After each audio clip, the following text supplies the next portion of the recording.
福原さん、お願いします。主役になってください。俺はポカンとして声の主を見た。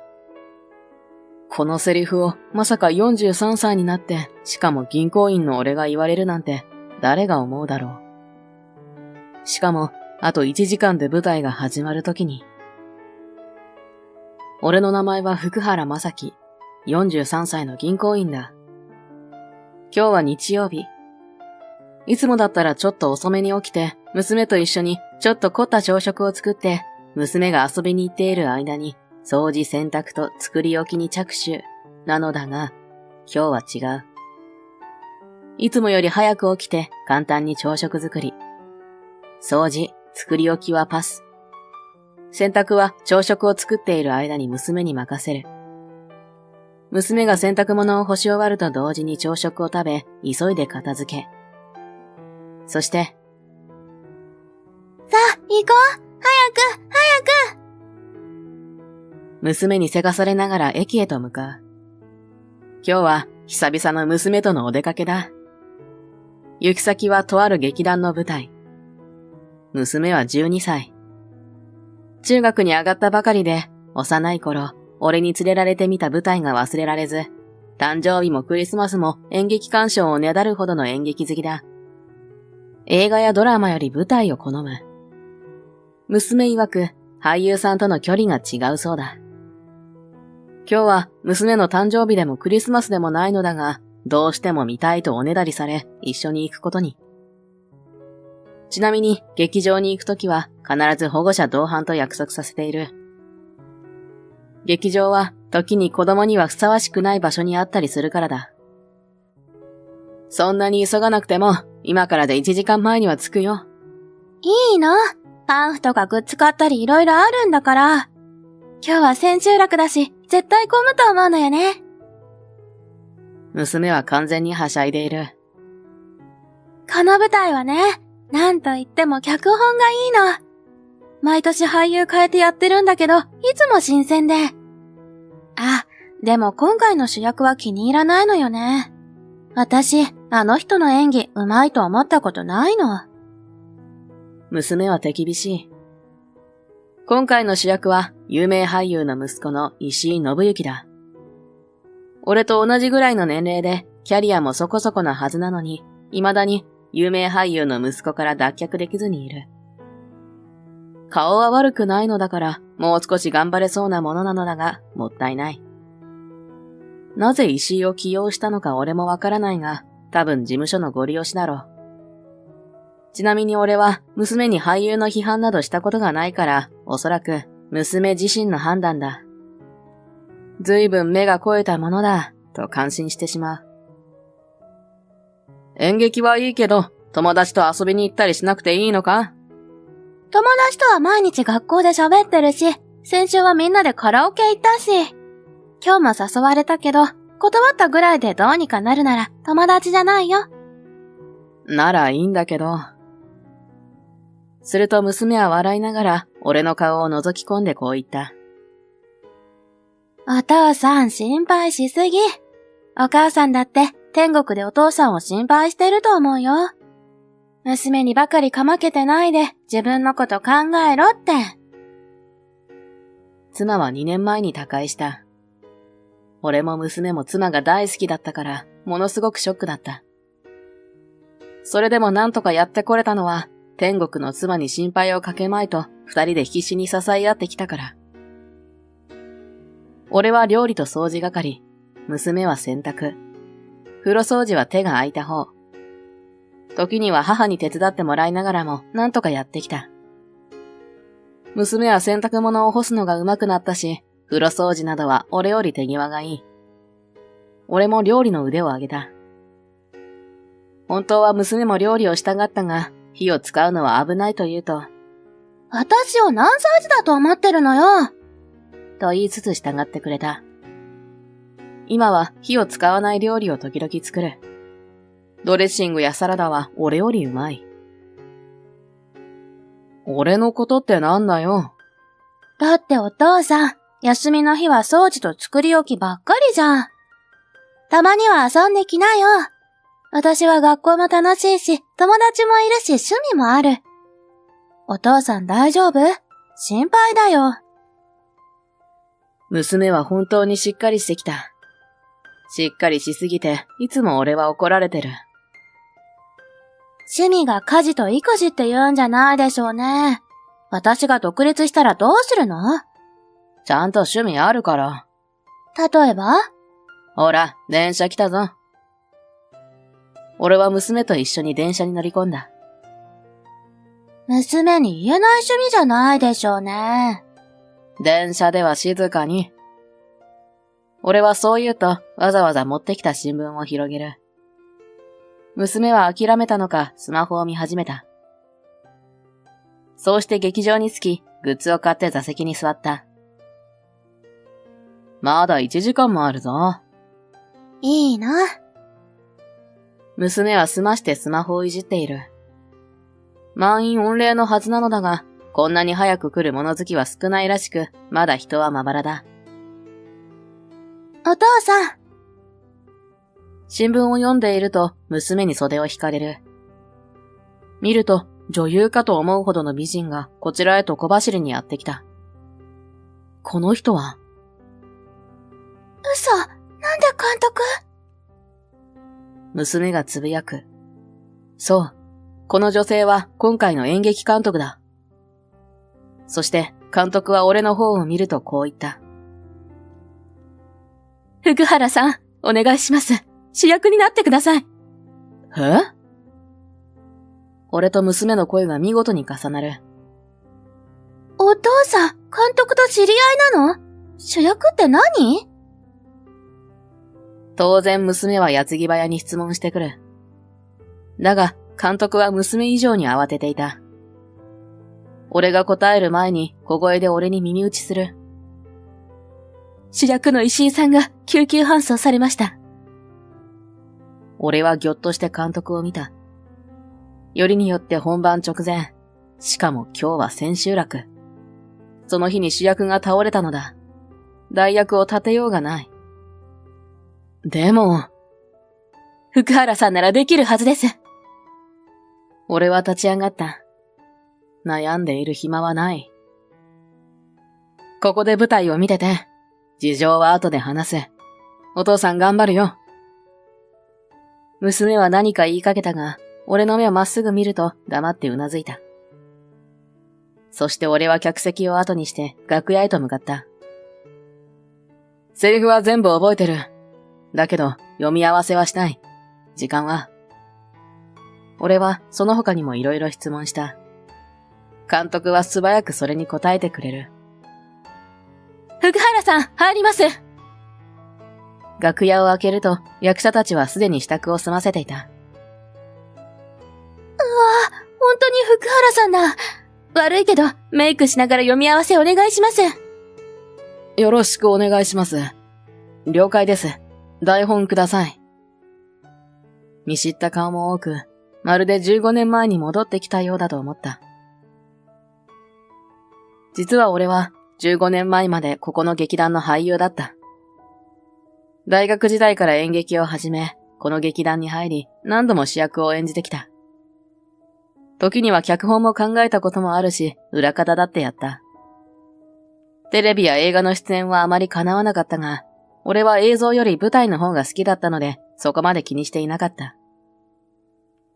貧乏暮らしも嫌いじゃなかったし、みんなで芝居を作っていくのが楽しかった。そんな俺に映画の主演の話が舞い込んできたことがある。舞台ではそこそこ実績はあるにせよ、異例の大抜擢だった。君の舞台を見てね、ぜひオーディションを受けてほしいって。マネージャーが興奮した顔でそう告げてきたことを今でも忘れない。俺はちょうど千秋楽を終えたばかりでスケジュールに空きがあり、喜んで受けることにした。舞台が好きなことには変わりないが、監督の目に留まったのは純粋に嬉しく、期待に応えたいと思ったのだ。そして何よりも脚本が良かった。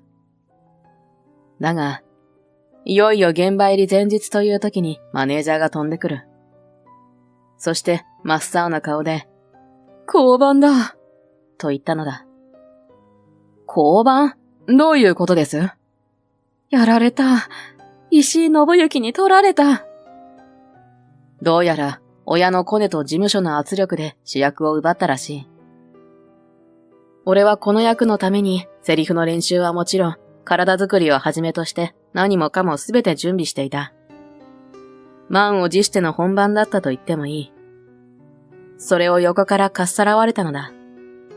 オーディションにすら来ていない役者に。俺はそこで物理と何かが切れてしまった。演技は好きだ。だが、ふと他の道に行きたくなってしまったのだ。俺は次の日、退団、そして芸能界も引退した。仲間は止めてくれたが、俺はもう十分やった気がしたから。俺はその後、遅い就職活動をし、奇跡的に銀行から内定をもらった。そして、当時付き合っていた女性と結婚。数年後に娘の美智香が生まれた。静かで穏やかな生活だった。俺はこの生活を愛していたから完全に役者からは足を洗ったのだが。私、あなたの脚本好きなの。そんな妻に勧められて脚本をちょこちょこ書いて公募に出したりしていた。つまり、娘にごまかした趣味は脚本を書いていたことである。ちなみに、この劇の脚本を書いたのは俺だ。書いたのは学生時代だが、劇団に入って何度も演じた。何度も密かに見に行ったこともある。だからセリフも覚えている。俺はメイクをしてもらいながら読み合わせをした。台本をもらったが、台本なしで十分だった。俺は衣装をまとうと舞台へと歩き出す。幕が開いた。主演が変わったことはすでにアナウンス済みだ。だから観客は減っているだろうと思ったが、予想に反して満員御礼は変わらなかった。拍手の中、俺は口を開く。劇の始まりだ。ほとんどぶっつけ本番の演技。だが、それがかえって良かったのかもしれない。大舞台の千秋楽。しかも娘が見ているとなれば失敗は許されない。その緊張感と集中力のおかげか、引退前より満足のいく出来だった。割れんばかりの拍手の中、幕が閉じた。本当に打ち上げいらっしゃらないんですか？いろいろ話したいです。30分だけでも。楽屋に入ると役者たちに次々と声をかけられる。引き止められたが、娘は待っているし、明日は仕事だ。ごめん、娘待たせてるから。じゃあ。俺はそう謝ると、急いでメイクを落とし、足早に楽屋から出ていく。舞台が終わった直後ではあったが、行く場所を間違えた一般人と思われたらしく、誰にも声をかけられずにロビーへ出ることができた。あ、お父さん！ロビーに向かうと、娘が駆け寄ってくる。お父さん、すごい！娘は興奮した声で叫ぶように言った。俺は慌ててシーッと言い、娘を連れて劇場を出る。お父さん俳優だったの？あの監督さんとはどういう関係？駅へと歩きながら、娘が矢継ぎ早に訪ねてくる。15年前にね。もう俳優は完全に廃業してたんだよ。あの監督さんは劇団時代の後輩。あの時はまだ俳優だったんだけど。俺が答えると、娘はちょっと黙ってから口を開いた。すっごい美人だったけど、お父さん、あの人のこと好きなの？娘が急に声を落とすので、俺は笑ってしまう。なんでもないよ。15年ぶりに会っただけ。あの人は後輩だった人。俺は今も昔も君のお母さん一筋。俺に声をかけてきた監督の名前は角田優子。今も綺麗だが、入団当初は本当に誰もが振り向く美人だった。今は注目の演劇監督だ。俺が対談するのを最後まで止めてくれた。私はあなたの演技が好きなんです。やめないで。俺はやめたことを後悔したことはない。でも、引き止めてくれたのは嬉しかった。あの時、引き止めてくれた彼女の顔を俺は忘れないだろう。でも、すごくいい舞台だったよ。お父さんすっごくかっこよかった。同じ脚本の舞台、何回も見たけど、お父さんが一番合ってたと思う。ねえ、なんであんなにスラスラセリフ言えたの？なんか身に染みついてるって感じだった。さすが演劇オタク。よく見ている。父親が主役をやるなんて驚きのあまり中身が入ってこないのではないかと思ったが、見るところはちゃんと見ているらしい。あの脚本はな、学生時代お父さんが書いたんだよ。で、主演もやってたんだ。あの主人公は俺がモデルなの。まさか15年以上もやるとは思わなかったよ。見るたびになんか恥ずかしくていたたまれなかった。そうなの？なんで言わなかったのよ。いや、だって、前に君、この脚本が好きってすごく褒めてたでしょ。俺が書きましたなんて恥ずかしくて言えないよ。それにも、俳優からは足を洗ったんだし。演じてる時も恥ずかしかった？いや、それは別。演じてる時は、俺は主人公の男で、俺じゃないからね。メイクをして衣装を身にまとえば、もう俺は福原雅樹ではないのだ。でも今日はすごかったなぁ。娘は電車に乗ると満足げに目を閉じて寝入ってしまった。俺も目をつぶる。今日は疲れた。俳優の俺は今日限りだ。一夜の夢みたいなものだ。と、そう思っていたのだが。石井はその後、病気療養を理由に芸能活動を無期限休止することとなった。娘曰く、千秋楽の評判がすごすぎて心が折れたのよ。だそうだ。それは身内びいきでもなく、テレビの芸能ニュースでは何も言っていなかったが、週刊誌やネットニュースでは、もっぱらその説が濃厚らしく、しつこく特集していた。とある週刊誌などは、千秋楽の代役のせいで、石井氏の大根ぶりが白日の下にさらされた。これ以上恥をかかないためにもいい選択だろうなどと、えらい言われようだ。それが本当なら、なんとも皮肉な巡り合わせだな、と思う。一方で、俺の演技はことのほか好評だったらしく、あの男は誰だと、ちょっとした騒ぎになっているらしい。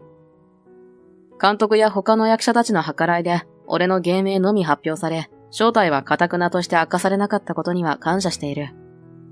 俺は銀行員としての今の自分を気に入っている。俳優としての成功を望んでいないから。だが、娘は違ったようだ。ちょっとぐらいやりなよ。体動かした方がいいよ。趣味が家事と脚本書きで、仕事はデスクワーク中心なんでしょ？不健康よ。毎日毎日、小言のようにそう諭され、俺は結局、恥ずかしながら古巣の門を叩いた。今では週末や有給を使ってちょい役に出ている。